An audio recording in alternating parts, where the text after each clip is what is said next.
भगवान श्री कृष्णा कहते हैं कि अपने जीवन को ऊपर वाले को सौंप दो, क्योंकि आप जीवन भर में जो कर सकते हैं उतना तो वो एक पल में कर सकता। भगवान श्री कृष्ण जी कहते हैं कि हमें किसी से भी अंधा प्यार नहीं करना चाहिए। हमारा किसी के प्रति अंधा प्यार हमें कभी भी आगे बढ़ने नहीं देता। अनुमान मन की कल्पना है और अनुभव जिंदगी का सबक है। सच्ची खुशी तभी होती है जब आपकी सोच, कथन और कर्म में समानता हो। जैसे तेल समाप्त हो जाने पर दीपक बुझ जाता है, उसी प्रकार कर्म के क्षीण हो जाने पर भाग्य भी नष्ट हो जाता है। मौन सबसे अच्छा उत्तर है किसी ऐसे व्यक्ति के लिए जो आपके शब्दों को महत्व नहीं देता। मनुष्य जन्म लेता है तो उसके पास सांसें तो होती हैं, पर कोई नाम नहीं होता। जब मृत्यु होती है तो उसके पास नाम तो होता है पर सांसें नहीं होती। इसी सांस और नाम के बीच की यात्रा को जीवन कहते हैं। न किसी के अभाव में जियो, न किसी के प्रभाव में जियो।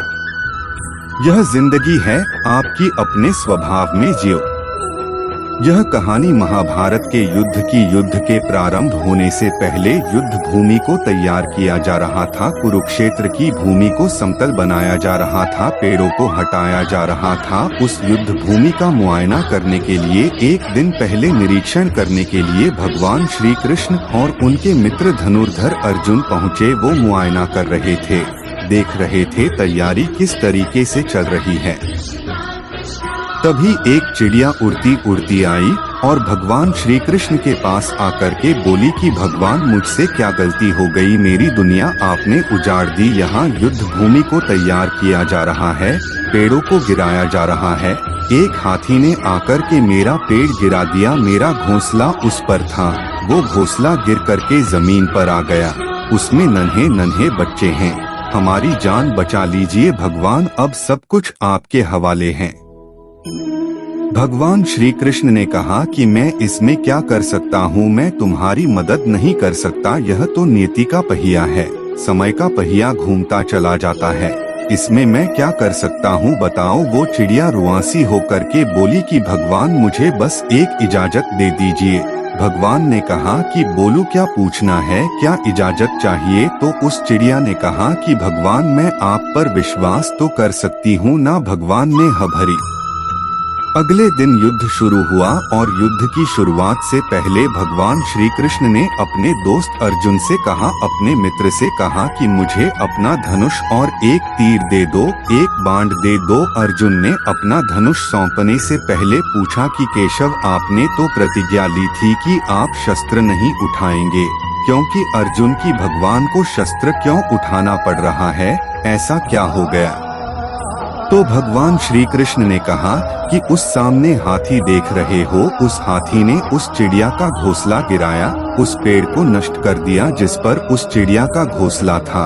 मुझे कुछ तो करना पड़ेगा। अर्जुन समझ गया भगवान श्री कृष्ण ने वो धनुष लिया है, एक तीर छोड़ा, लेकिन ये क्या? वो तीर जा करके हाथी को लगा ही नहीं, उसके गले में घंटी लटकी थी, उस पर जाकर के लगा और वो घंटी नीचे जमीन पर गिर गई। अर्जुन हंसने लगा और कहने लगा कि माधव, आपसे नहीं हो पाया, मुझे मौका दीजिए, 1 मिनट, मैं उस हाथी को नष्ट कर दूंगा, खत्म कर दूंगा।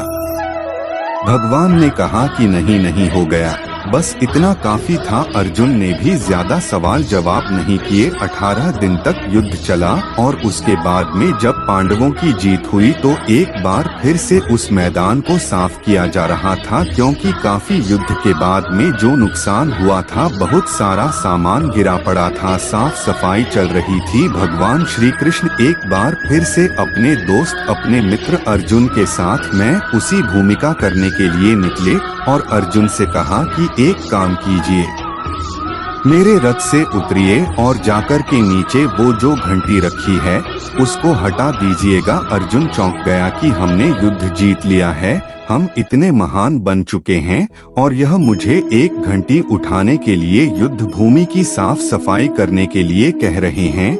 लेकिन जानता था भगवान है, कुछ भी कह सकते हैं।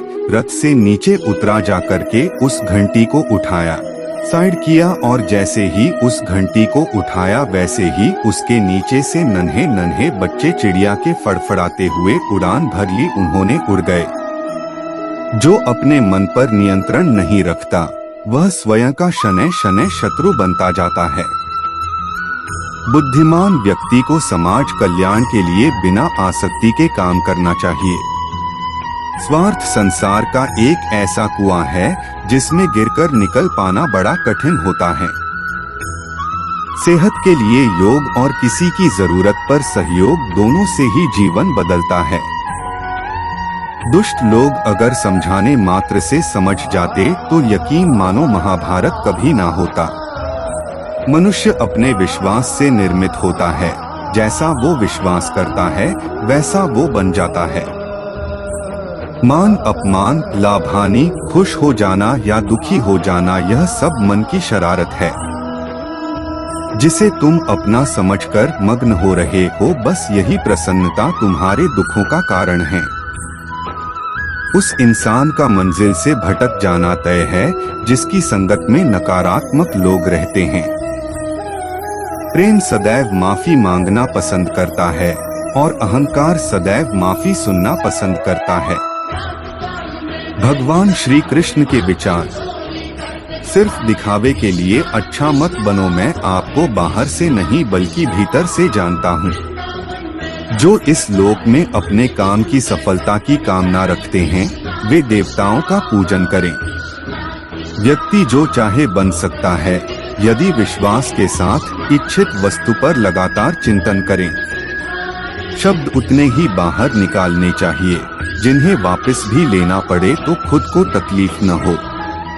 परायों को अपना बनाना उतना मुश्किल नहीं जितना अपनों को अपना बनाए रखना होता है। इंसान की सोच ही उसकी सबसे बड़ी पहचान है, वरना दुनिया में एक नाम के अनेक इंसान हैं।